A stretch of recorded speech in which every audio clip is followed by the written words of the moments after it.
Yeah, so I'm going to be talking about Forest today. It's our latest big project. So before we talk about Filecoin and Forest and all that, let's talk about IPFS first. So IPFS has been around for like many years now. I'm sure like most of the people in this room have used it before, or at least have come across it, either through like the use of like Infura or something else. IPFS is a decentralized storage protocol for content that is just linked data. But the issue with IPFS, but I guess it's not really the issue, but what's lacking in IPFS is a lack of an incentivization layer. And what I mean by that is that there are no guarantees for data permanence. So right now, if you upload a file onto IPFS, you're kind of you're trusting the person who's hosting your data to actually host it. I think that's a lot of trust. There are pinning services available. I think one is called Pinata, and there's like one or two more. But those are what we would consider like layer 2 solutions to this incentivization problem.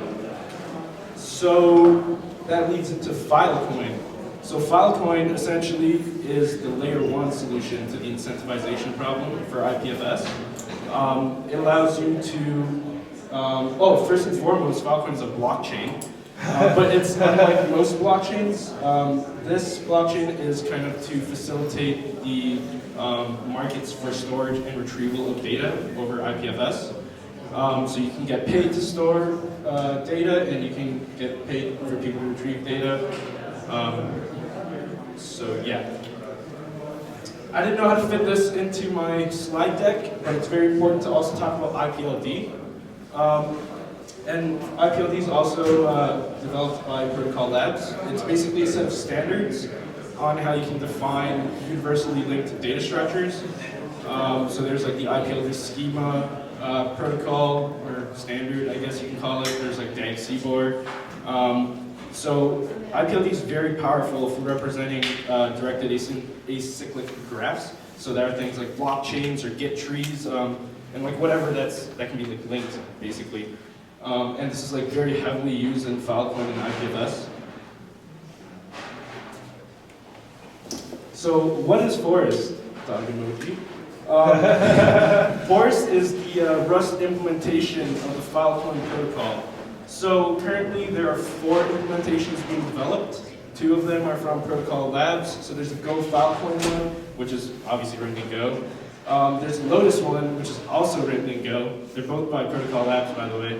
And there's Fuhan, written by the folks at Soramitsu, and that's written in C++. And then there's us.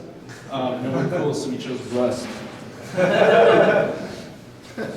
Oh yeah, and I want to talk about the importance of having like multiple implementations. It's kind of a debated topic, but one of the reasons why multiple implementations are important is, so I guess a good example to demonstrate why it's important is if you guys were around in 2016, late 2016 during DevCon 2, there's a bug in the Geth client which like would destroy the Ethereum network if the parity implementation didn't exist to, keep the network going. And I think that's like a very good lesson for most blockchains. Build multiple implementations and verify your algorithms against all of them. Make sure they all work properly. So right here is kind of like the diagram from the Filecoin specification document. It details, or not details, like it gives an overview of each of the components on a conceptual level that's involved in the Filecoin protocol. So we have like the Filecoin node, is what they call it. It's kind of a weird name for that, but it's like where the networking lives. So for Filecoin, every node talks over libp2p, over gossip sub, and over like a protocol called BitSwap that's using IPFS and GraphSync. So yeah, that's what the Filecoin node has. And also like, handles like your database, so like that's where your RocksDB or LoveDB or whatever it lives. Files and data, that's like, serialization, how you should store your data in files. There's a virtual machine That's like similar to like every other virtual machine in blockchains, like your state execution. And there's what they call the blockchain, which is where all the consensus stuff happens, message pools, ChainSync, which is a pretty cool syncing algorithm. I guess I'll talk a little bit about ChainSync. So ChainSync is a way for people to sync IPLD graphs. And in Filecoin, in the Filecoin blockchain, like basically everything is an IPLD graph. So that's like the state tree, the blockchain itself, like all the messages, everything is like basically an IPLD and connected together, so a graph. And that's what ChainSync does. It allows you to use one protocol to like sync any type of IPLD graph object. There's a token, so that's like where that's where like the payment channels happen. That's for like storage deals. There's the storage for mining, so that's actually I'll talk about mining a little bit later, but actually I'll talk about it now. So in traditional blockchains, or not traditional, but like most blockchains you guys are familiar with, so like Bitcoin and Ethereum, we have what's called proof of work. Proof of work is like pretty wasteful. Well, I guess a lot of people will argue that, but what Filecoin set out to do is create a proof of work that's actually useful. So they have something called proof of storage, and that's what the storage mining component is responsible for. And then the market is for making deals with people who want to store files, and with people who want to store the file on their computer. Sorry, I didn't know how to phrase that, but yeah, so it's like the market component. So yeah, some of the challenges that we've had with building Filecoin or Forest. So with Filecoin, it's a pretty new thing, and it's like not fully released yet. And so there's a very fast-moving spec, and it's always hard to like shoot a target that's like moving. And this spec is like moving pretty quickly. That's not like necessarily a bad thing. It's like challenging for sure for implementers, but I would say like a fast-moving spec is like pretty good, because that means people are constantly working on the spec to improve it, harden all like the protocols, and yeah. And then yes, the next thing, peer-to-peer networking. Networking in general is pretty hard, but peer-to-peer networking is even harder. One of the reasons why networking is so hard in our context is encoding schemes. So, I mean, when you send something over the wire from node to node, it's just like a stream of bytes, and encoding, the encoding schemes kind of tell you how to interpret that data, destructure it, what it means, basically.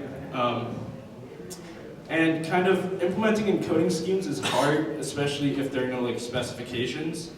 In Filecoin, over the wire, we talk over what's called DAG CBOR.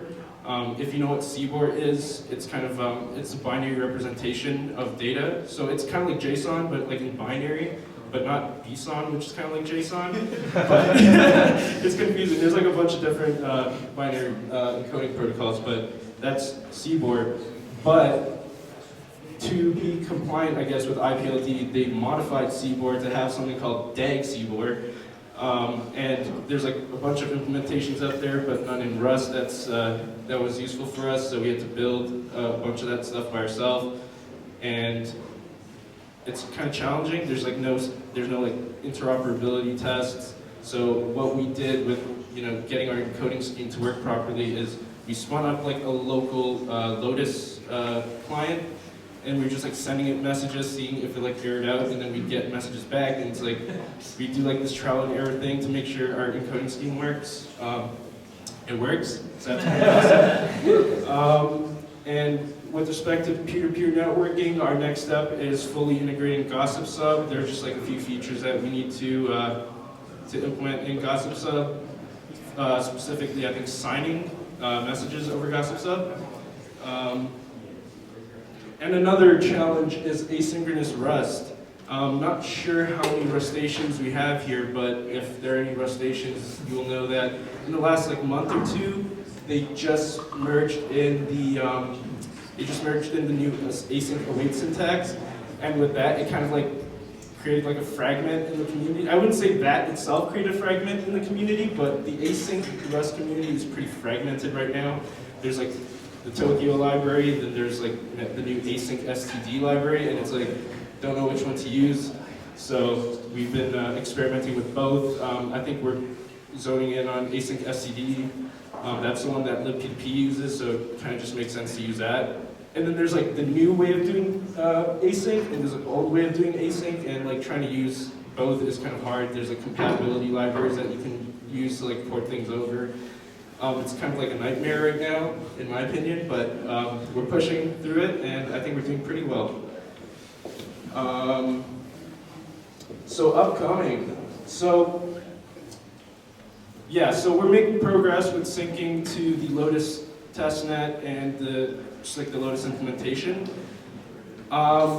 As of this morning, we're able to pull in blocks from the Lotus implementation. Just opened that PR, pretty cool. And the next step after that, now that we're able to pull in blocks, is we are going to hook up all of our pieces together. So I actually forgot to mention, so the 3 arrows here are what we're actually building as part of our first milestone. Part of our first milestone is to build what's called a Filecoin verifier node. So that does, all the consensus critical verification of the Filecoin blockchain. So we have like a few people on our team, and we've been working on all these 3 pieces kind of in parallel. And we're coming to a convergence point where we're hooking up all these pieces together. And we're doing awesome right now, making very good progress. Yeah, thank you. So that's kind of all I have right now. Scan that, that'll take us to the GitHub for Forest. Contributions welcomed. It's hard to find Rust stations, Yeah, thank you.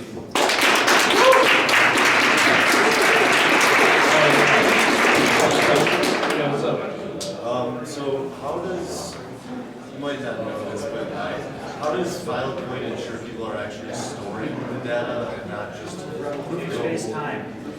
Yeah, there's like retrieve it when they're asked? Repeat the question. Yeah, so the question asked was how does the Filecoin protocol ensure that people are actually hosting the data? Yeah, right? not just retrieving it when they're asked for it. And just not, So I asked for some data, and they just quickly retrieve it and then provide it. where would they retrieve it from if they're not hosting the data? It's like they could query someone else to get that data and then give it to the person. Oh, I see what you're saying, yeah. So that could create like a chain effect of people just not hosting anything. Yeah, so somebody yelled out proof of space-time.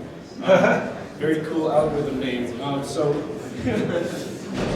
What proof of, I'm not too familiar with proof of space-time, but what it does, you have to like generate like a snark, and you have to prove that you have like those sectors on like your hard drive themselves, I think. Yeah, honestly, I wouldn't be the guy to talk to about proof of space-time. But I do think David knows a little bit more. I was going to say, I think time is the most important factor there, is that the space-time takes into account linear time as well. So it's kind of like if you are doing this sort of like chain, like nobody's actually hosting it kind of thing, it's impossible to do that for a durational period. And so you can only really do that then. So I should look into proof of space now. Probably. Yeah, look at Still the laying down for like years to figure it out. Yeah, I heard about it years ago. the Protocol Labs guys always come up with like the coolest names for like the projects, like IPFS interplanetary files system or whatever. It's like interplanetary this, that, and like space-time. It's like pretty dope. Substrate's a pretty cool name. Yeah. All right, we're dead on time. Everyone give it up for